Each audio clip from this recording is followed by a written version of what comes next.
സ്ത്രീരോഗ സൗജന്യ Siddha medical camp തേവലക്കരയിൽ സംഘടിപ്പിച്ചു. ആരോഗ്യ ബോധവൽക്കരണ ക്ലാസ്, ഔഷധ സസ്യ പ്രദർശനം എന്നിവയും ഇതോടനുബന്ധിച്ച് നടത്തി. ദേശീയ ആയുഷ് മിഷനും തേവലക്കര ഗ്രാമപഞ്ചായത്തും തേവലക്കര ഗവൺമെന്റ് സിദ്ധ ഡിസ്പെൻസറിയും ചേർന്നാണ് സ്ത്രീരോഗ സൗജന്യ സിദ്ധ മെഡിക്കൽ ക്യാമ്പ് സംഘടിപ്പിച്ചത്. ഇതോടൊപ്പം ആരോഗ്യ ബോധവൽക്കരണ ക്ലാസും ഔഷധ സസ്യ പ്രദർശനവും നടത്തി. പ്രതിരോധ മരുന്ന് വിതരണം, പോസ്റ്റർ പ്രദർശനം എന്നിവയും ഇതോടനുബന്ധിച്ച് സംഘടിപ്പിച്ചു. തേവലക്കര ഗ്രാമപഞ്ചായത്ത് വൈസ് പ്രസിഡന്റ് ഷാനവാസ് ഉദ്ഘാടനം നിർവഹിച്ചു. പ്രഗ്നന്റ് ആയത് സിദ്ധമരുന്ന് കഴിച്ചാണ്. ഞാനിപ്പോ 5 മാസം പ്രഗ്നന്റ് ആണ്.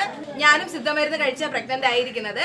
നമ്മള് സിദ്ധ എന്ന് പറഞ്ഞാൽ പൊതുവേ നമുക്കൊരു സിദ്ധയായാലും ആയുർവേദമായാലും നമ്മൾ പൊതുവേ പറയുന്നതെന്ന് പറഞ്ഞാൽ വാതരോഗങ്ങൾക്ക്, അതായത് മുട്ടുകാലോ അല്ലെങ്കിൽ എന്താ പറയുക കൈകാൽ വേദനയോ ഒക്കെ വരുമ്പോഴത്തേക്കാണ് നമ്മൾ പൊതുവേ കുറച്ച് എണ്ണയോ തൈലോ ഒക്കെ വാങ്ങിക്കാനായിട്ട് പോകുന്നത്.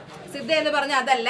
32 തരത്തിലുള്ള ഉള്ളിലോട്ടുള്ള മരുന്നുകളും 32 തരത്തിലുള്ള പുറമേ ഉള്ള ചികിത്സകളുമുള്ള പുറം ചികിത്സ ചെയ്യാനുള്ള സൗകര്യം നമ്മുടെ ആശുപത്രിയിൽ ഇന്നില്ല. കിടത്തി ചികിത്സയുള്ള ആശുപത്രിയിൽ അത് ലഭ്യമാകത്തുള്ളൂ. ലളിത ഷാജി അധ്യക്ഷത വഹിച്ചു.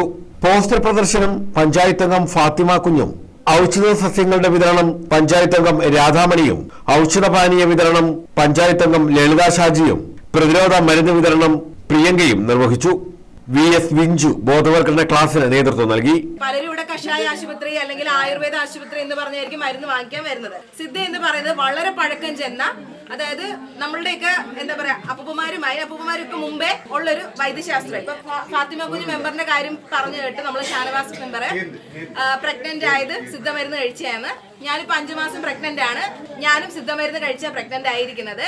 നമ്മള് സിദ്ധ എന്ന് പറഞ്ഞാൽ പൊതുവേ നമുക്കൊരു സിദ്ധയായാലും ആയുർവേദമായാലും നമ്മൾ പൊതുവേ പറയുന്നതെന്ന് പറഞ്ഞാൽ വാതരോഗങ്ങൾക്ക്, അതായത് മുട്ടുകാലോ അല്ലെങ്കിൽ എന്താ പറയുക കൈകാൽ വേദനയോ ഒക്കെ വരുമ്പോഴത്തേക്കാണ് നമ്മൾ പൊതുവേ കുറച്ച് എണ്ണയോ തൈലോ ഒക്കെ വാങ്ങിക്കാനായിട്ട് പോകുന്നത്. സിദ്ധ എന്ന് പറഞ്ഞാൽ അതല്ല.